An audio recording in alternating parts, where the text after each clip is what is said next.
बालक भी मर जाए। तो उन्होंने भोजन में उसको विष मिला करके दे दिया। ये जो विष है इसी का एक नाम है गर। गर शब्द है, गर माने विष, इसी से गरल शब्द बनता है, अलच प्रत्यय कर देने। तो गरल और गर दोनों का अर्थ विष है। तो गर दे दिया, आता है ना अग्निदो गरदश्चैव, जहाँ 6 आतताइयों का नाम गिनाया गया है। अग्निदो गरदश्चैव शस्त्रपाणिर्धनापः क्षेत्रदारापहर्ता च सडेते ही आततायिना। वहाँ अग्निदो गरदः, गरम विषम ददाति इति गरदः, जो विष दे दे उसका नाम गरद है। तो गर माने विष, ये विष पिला दिया गया। अब उस विष का परिणाम क्या होना था? या तो बालक गर्भ से बाहर हो जाता मर करके, या माता पिता बच्चा दोनों मर जाते, लेकिन उल्टा ही हो गया।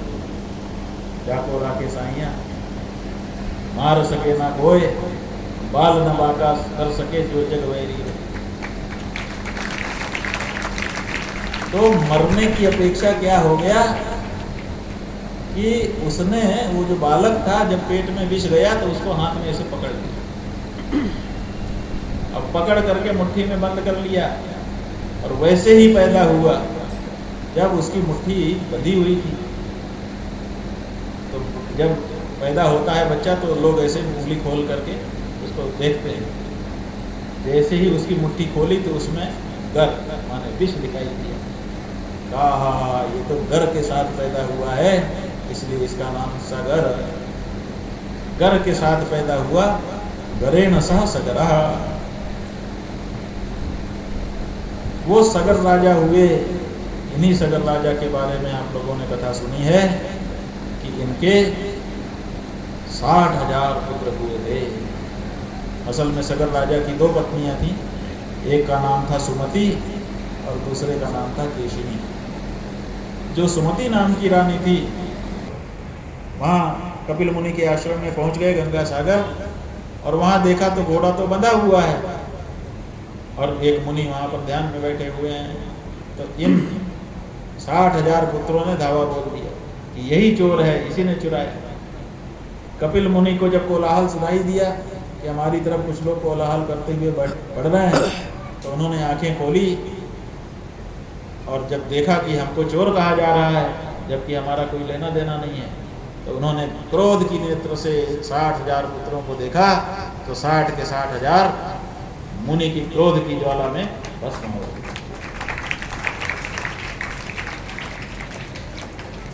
सब खत्म। इधर सगर राजा की जो दूसरी पत्नी थी केशिनी, उससे असमंजस नाम का एक पुत्र उत्पन्न हुआ था, जो पूर्व जन्म का योगी था। वो उसका पुत्र हुआ अंशुमान। वो अंशुमान अपने 60,000 भाइयों को खोजने के लिए निकला, और खोजते खोजते खोजते खोजते कपिल मुनि के आश्रम में पहुंच गया। देखा तो राख का ढेर लगा हुआ है। लोगों से पूछा कि इतना राख का ढेर? कहा कि यहाँ मुनि के साप से 60,000 लोग एक साथ जल चुके हैं। समझ गए कि हमारे भाइयों की बात है। अंशुमान कपिल मुनि के चरणों में जाकर के गिर गया, महाराज प्रसन्न होइए, हमारे भाइयों का सीधा दोष नहीं है। इंद्र ने हमारे साथ छल किया है, आपके साथ भी छल किया है। आप ध्यान में थे और आपको चोर बनाने के लिए वो आपके आश्रम में घोड़ा ला करके बांध गया। कपिल मुनि ने कहा कि ठीक है, कोई बात नहीं, अब तो हमने इनको भस्म कर ही दिया है, ये घोड़ा आपका है, ले जाइए, हमसे इसको कुछ लेना देना नहीं। अस्सोयं नियतां वत्स पितामह पशुस्तव इमे च पितरो दग्धा गंगां भोर्हन्ति नेतरम्। ये जो तुम्हारे पितर जल करके भस्म हो गए हैं, अब इनका उद्धार गंगा जल से ही हो सकता है, और किसी उपाय से इनका उद्धार नहीं हो सकेगा। उद्धार का ये उपाय भी बता दिया, और इसीलिए घोड़ा ले आकर के यज्ञ पूरा किया गया। अंशुमान ने स्वयं तपस्या आरंभ कर दी। क्योंकि गंगा जी धरती पर थी नहीं, स्वर्ग में थी, तो स्वर्ग से उनको धरती में लाने के लिए अंशुमान ने तपस्या की। पूरा जीवन तपस्या करता रहा, लेकिन गंगा को धरती पर नहीं ला सका। अंशुमान के बेटे हुए दिलीप, वो भी पूरा जीवन राजा बनने के बाद तपस्या करते रहे गंगा जी को लाने के लिए। पूरा जीवन चला गया, लेकिन वो भी सफल नहीं हुए। लेकिन धन्य रे परंपरा, इन्होंने हार नहीं मानी। दिलीप के पुत्र हुए भगीरथ, वो भी राजा बनने के बाद गंगा जी को धरती पर लाने और अपने पितरों को उतारने के लिए तपस्या करते रहे, और भगवान की कृपा से तीसरी पीढ़ी में इनकी तपस्या सफल हुई। गंगा जी प्रसन्न हो गई, बोली ठीक है, मैं तुम्हारे पितरों को उतारने के लिए धरती पर आने के लिए तैयार हूं, लेकिन मेरी 2 समस्याएं हैं। कहा माता क्या समस्या है? कहा 2 समस्या है, एक तुम्हारी है, एक हमारी है। कहा पहले आप अपनी बताइए। कहा हमारी समस्या ये है कि जब हम धरती पर जाएंगे तो लोग अपना पाप हमारे अंदर आकर के धोएंगे, नहाएंगे, नहा करके पाप धो के निकल के शुद्ध होके चले जाएंगे, पाप हमारे में ही रह जाएंगे। तो वो लोग तो निष्पाप हो जाएंगे और हम पापी हो जाएंगे, तो हमारे निष्पाप होने का क्या तरीका होगा? तो कहा माता दूसरी?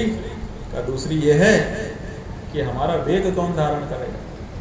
अब जब हम स्वर्ग से नीचे की तरफ प्रवाहित होकर के आएंगे और धरती पे धारा गिरेगी तो धरती फूट जाएगी और हम पाताल चले जाएंगे, तो धरती पर हमारी धारा को धारण कौन करेगा? धारण करने वाला कोई चाहिए। तो भगीरथ ने कहा कि माता, जो आपकी पहली समस्या है उसका समाधान तो यह है कि आप में स्नान करने के लिए केवल पापी लोग नहीं आएंगे, पापी भी आएंगे और पुण्यात्मा भी आएंगे। पापी आएंगे, पाप धो के चले जाएंगे, और पुण्यात्मा आएंगे तो पुण्यात्माओं के संस्पर्श से वो जो पाप धो करके गए हैं वो पाप भस्म हो जाएंगे। इसलिए आप जैसी की तैसी रह जाएंगे। साधवोन्यासिन शांता ब्रह्मिष्ठा लोकपावनाः हरन्त्यघं तेंग संगात् तेष्वास्ते हगविधरि। क्यों? क्योंकि उनके हृदय में पाप का नाश करने वाली एक बूटी रहती है। वो बूटी कौन है? का अगभिद हरि। ये पापों का नाश करने वाले जो भगवान हैं वो उन महात्माओं के हृदय में विराजमान रहते हैं। इसलिए उनको अपने हृदय में विराजमान करके जैसे ही वो डुबकी लगाएंगे वैसे आपके अंदर के जो पाप हैं वो नष्ट हो जाएंगे। आपको चिंता करने की आवश्यकता नहीं। और जहां तक आपके वेग को धारण करने का प्रश्न है, तो आपके वेग को वही धारण कर सकता है जो आपकी महिमा को जानता है, और आपकी महिमा को भगवान शिव से अधिक दूसरा कोई नहीं जानता है। क्योंकि हम लोगों ने सुना है कि जब भगवान के चरण वामन अवतार में ऊपर गए तो ब्रह्मा जी ने उस चरण को देखा, तो उन्होंने तत्काल धो करके चरणोदक को अपने कमंडल में रख लिया, माने कीमती समझा, संरक्षण कर लिया। भगवान शिव ने देखा तो भगवान शिव ने उठा करके उसको अपने माथे से लगा लिया। ब्रह्मा और शिव 2 देवता हैं, दोनों गंगा जी को देख करके 2 प्रतिक्रिया कर रहे हैं। दोनों की प्रतिक्रिया में अंतर क्या है? शिव जी की जो प्रतिक्रिया है उसमें आदर, सम्मान, महात्म्य दिखाई दे रहा है, माथे से लगा रहे हैं। और ब्रह्मा जी की प्रतिक्रिया क्या है? उसका संरक्षण कर रहे हैं, कीमती समझ रहे हैं, महात्म्य उतना नहीं। इसलिए आपके महात्म्य को शिव जी से ज्यादा दूसरा कोई नहीं जान सकता माँ।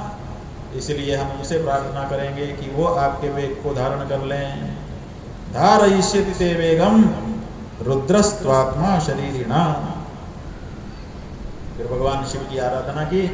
भगवान शिव प्रसन्न हो गए। प्रसन्न होकर के उन्होंने कहा कि आने दो गंगा को, हमारे माथे पर गंगा विराजे, अरे केवल वेग सहने के लिए क्यों, मैं तो कहता हूँ कि आज के बाद गंगा कभी हमारे माथे से नीचे उतरे ही ना, सदा सदा के लिए विराजमान हो जाए।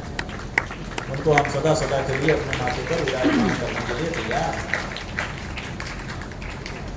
तब गंगा जी नीचे उतरी, भगवान शिव के कमंडल में आ गई, तो जटा में आ गई। और भगवान शिव ने क्या किया, भगवान शिव ने कहा कि पहले इनके वेग को कम करो। ये कह रही है ना कि हमारा वेग इतना है कि इसको धारण करना मुश्किल है, तो पहले इनका वेग तोड़ा जाए। तो भगवान ने अपनी जटा को ऐसे गोल कर दिया और बीच में गड्ढा बना दिया। जटा का कड़ाहा, कड़ाहा समझते होंगे आप लोग, जिसमें गन्ने का रस उबाल करके गुड़ बनाया जाता है, बहुत बड़ा होता है लोहे का। तो अपनी जटा को कड़ाहा बना दिया, और जब उसमें गिरी तो गिर करके ऐसे घूमी और ऐसे घूमती रह गई। अब वेग कितना ही हो, घूम रहा है, गोल गोल घूम रहा है। इसीलिए जो तांडव स्तोत्र है उसमें क्या कहा गया, जटा कटाह संभ्रमं भ्रमन् निलिम्प निर्झरी, निलिम्प निर्झरी, निलिम्प माने स्वर्ग, वहां की जो निर्झरी माने नदी, जटा के कड़ाहे में संभ्रमं, संभ्रमन, अब घूम रही है, जटा रूपी कड़ाहे में आकर के घूम रही है, निकलने का रास्ता नहीं मिल रहा है, अब घूमती ही रह गई। अब क्या हो, भगीरथ जी खड़े हैं कि गंगा की धारा दिखे, तो दिखी नहीं रही। गंगा जी सोच रही हैं कोई से रास्ता मिले, मिल ही नहीं रहा। तो जैसे भगीरथ जी ने गंगा जी के लिए, शिव जी के लिए तपस्या की थी कि आप वेग धारण करिए, वैसे अब गंगा जी भगवान शिव की स्तुति कर रही हैं कि महाराज मार्ग दीजिए, नहीं तो हम तो गोल गोल घूमते घूमते ही रह जाएंगे। तो गंगा जी की प्रार्थना पर भगवान ने कुछ लटें अपनी खोल दी। तो कहीं कहीं लिखा है कि 4 मुख्य धारा, कहीं कहीं लिखा है कि 7 मुख्य धारा, और कहीं कहीं लिखा है सहस्र धारा। इतनी धाराएं खोल दी, उतनी धाराओं से गंगा जी प्रवाहमान होकर के अलग अलग दिशाओं में बढ़ चली। उन्हीं की एक धारा अलकनंदा है जो इस धरती के लिए आई, स्वर नदी कहलाती है। और वही अलकनंदा हमारे ज्योतिर्मठ का तीर्थ है, तीर्थम चालकनंदाख्यम। रथेन वायु वेगेन प्रयांतम अनुधावती, देशान पुनंती निर्दिग्धान आसिंचत सगरात्मजान। ये जो गंगा जी हैं, इन्होंने कहा चलो किधर चलना है, तो आगे आगे भगीरथ रथ पर चढ़ करके चले, और उनके रथ के पीछे पीछे गंगा जी चली, और हिमालय से चल करके कहाँ पहुंच गई, गंगा सागर। तो हिमालय जो है वो गंगा का स्थान नहीं है, गंगा हिमालय के लिए नहीं आई है, गंगा आई है गंगा सागर के लिए। क्यों? क्योंकि वहीं उनका लक्ष्य था। तो फिर हिमालय पे क्यों आई? क्या हिमालय पे इसलिए आई क्योंकि प्लेन जो आता है ऊपर, तो उसको उतरने के लिए पहले कहीं एरोप्लेन जब आएगा तो एरोड्रम होना चाहिए, वहाँ प्लेन उतरेगा, फिर वहाँ से कार में बैठ करके व्यक्ति जाता है। जैसे हमारे डिमरी जी आए तो देहरादून से चले, तो वायु मार्ग से आकर के जबलपुर में उतरे, वहाँ से फिर कार में बैठ के वाराणसी आए।